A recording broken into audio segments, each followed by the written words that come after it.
Welcome back. All right, so second news of the day video, and there's a lot on here. Starting off with Dominic Ducharme, who has made it official. 3-year extension for him with the Montreal Canadiens. You have to.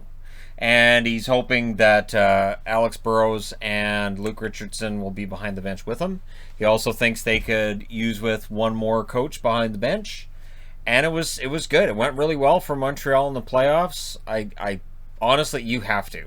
I mean, the other option would have been Montreal hires somebody else and then have fans melt down with, wait a minute, you go to the Stanley Cup final, you don't bring the coach back? So he's got a 3-year deal, and rumors being as rumors are this time of year. So, of course, this morning I'm reporting on Suter being bought out by Minnesota, and there are already some people saying, hey, he's good friends with Weber.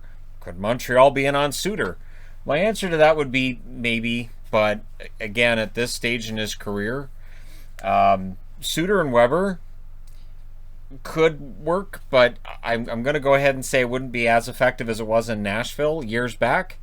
And I think Montreal, while they, could use some fixing on their blue line, I don't know that you'd want the two of them together. I think you'd want them on separate tandems. But Suter can play 20 minutes a night, and I know that's less than he's been playing in Minnesota. Be interested to see how Minnesota works this, because Suter's contract being bought out is fine, right? I mean, it's expensive for Minnesota, and everybody's talking about the expense, and it's huge. They don't really get much cap space out of it beyond this one season, right?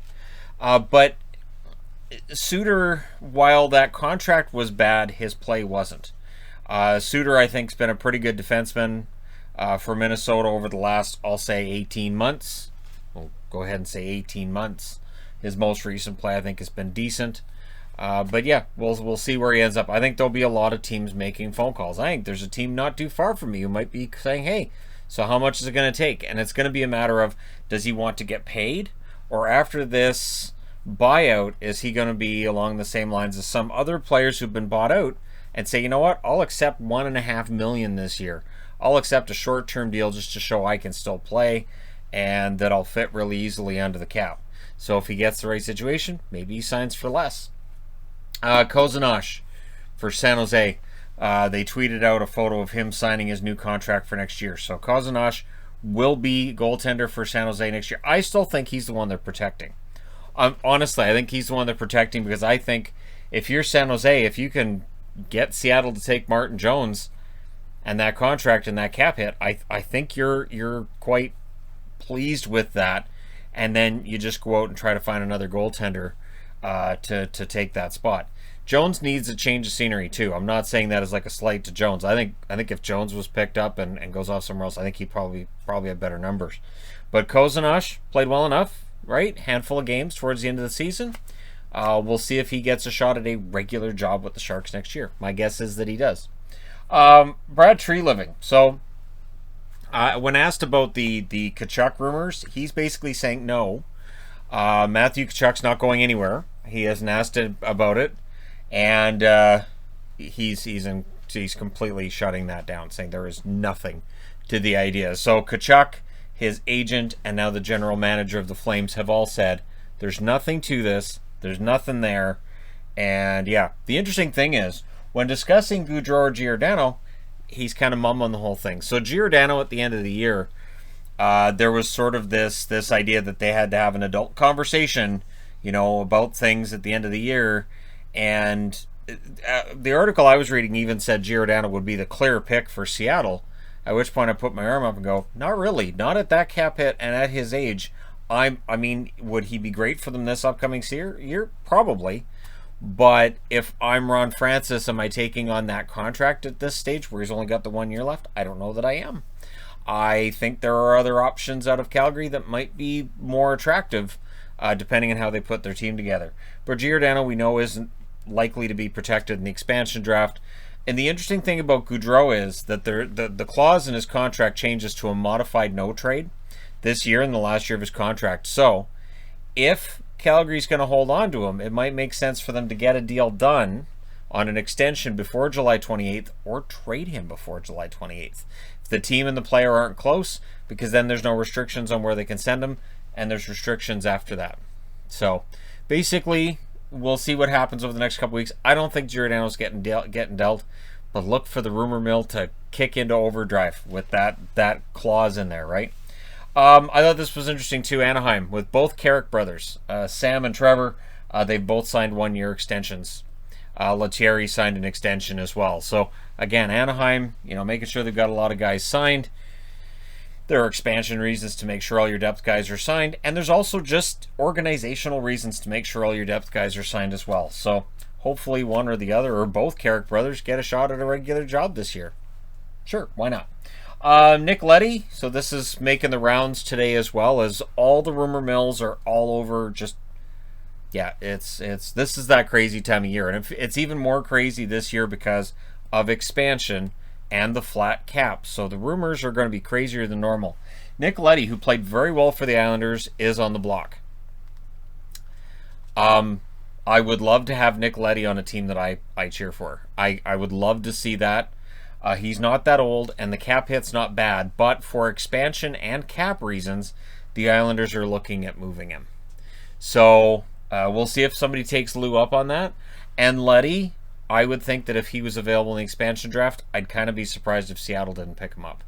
I think he's a proven top 4 defenseman. Again, the cap hit isn't that bad, and he's not over the hill or anything.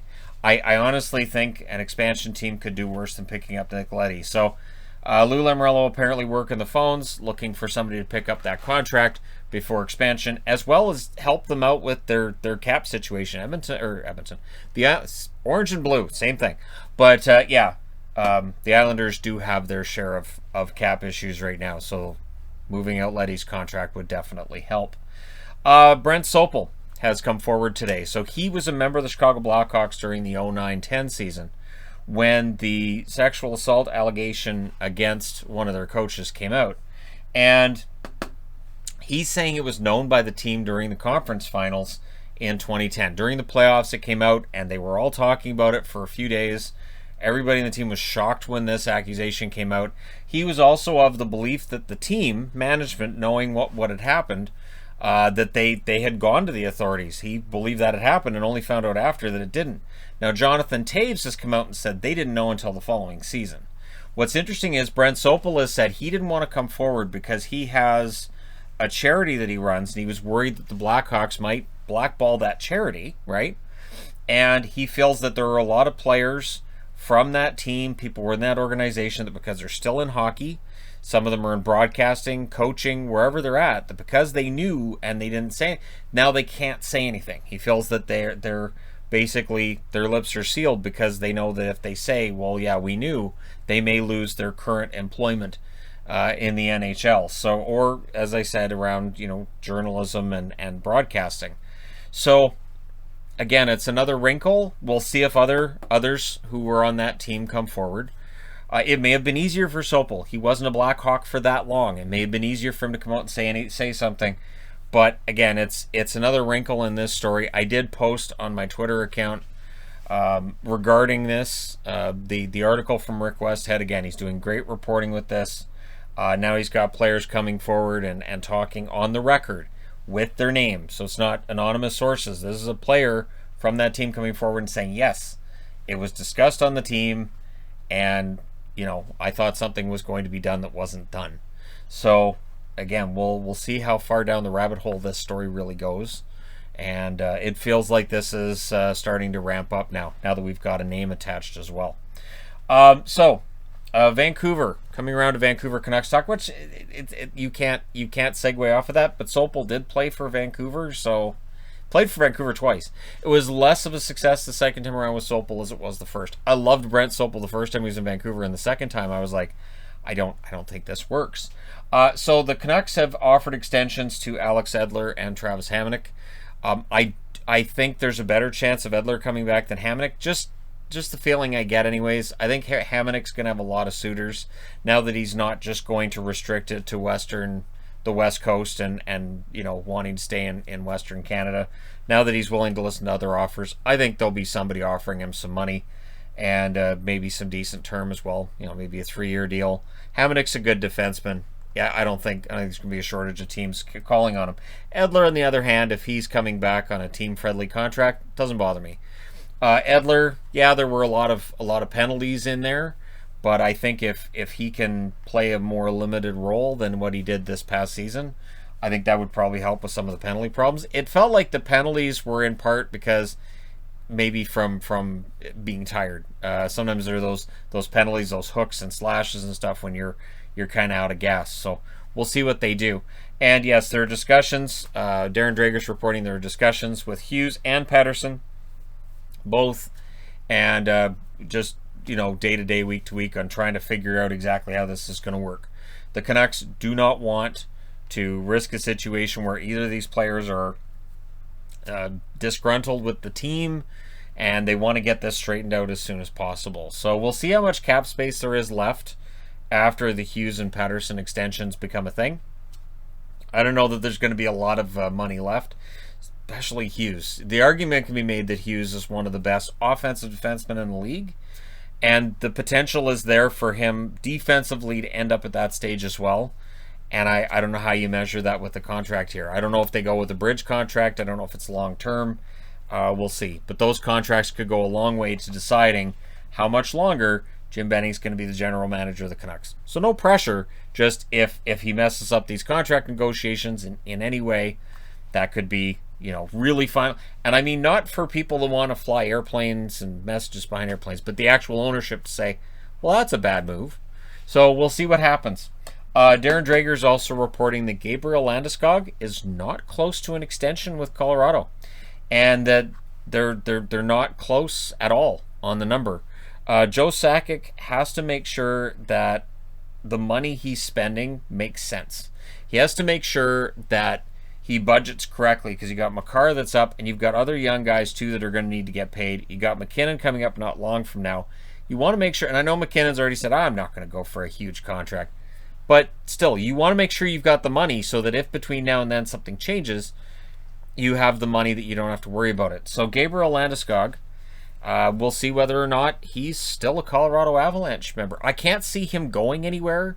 I can't see him leaving, but stranger things have happened with free agency. We all remember Tavares. He was going to remain an Islander forever until he didn't. And so for Landeskog, a guy I can't imagine in another jersey, maybe he does end up going somewhere else. But again, up until July 27th, this can change quickly. How many times over the last few years on this channel have I done a video where I'm like, they're saying they're not close to a deal, and then hours later I'm like, so they signed a deal. Apparently they were closer, or they sat down, they made that phone call, and they worked it out. So any deal is just a phone call or a meeting away. And so we'll see how things work out with Landeskog and Colorado, because I think it's mutually beneficial to both sides to make it work. But let me know your thoughts regarding any of this in the comment section below, as always. Don't forget to hit like and subscribe if you're browsing your way through. You just happened upon this video. And remember, I'm leaving the house today. So for new subscribers who don't know, when I leave the house, things tend to happen. Sometimes it's big trades, sometimes it's free agent signings. Whatever it may be, I'm leaving the house. It's going to be hours. I'm playing some street hockey. So it's possible I'll be doing a video from an outdoor location as an impromptu thing, as I've been known to do if something big happens in the world of hockey. But if it does, I will be able to report on it. Okay, but again, when I leave the house, things tend to happen, so we'll see if it happens today. Let me know your thoughts regarding that too, because why not? And hey, I will talk to you guys again soon.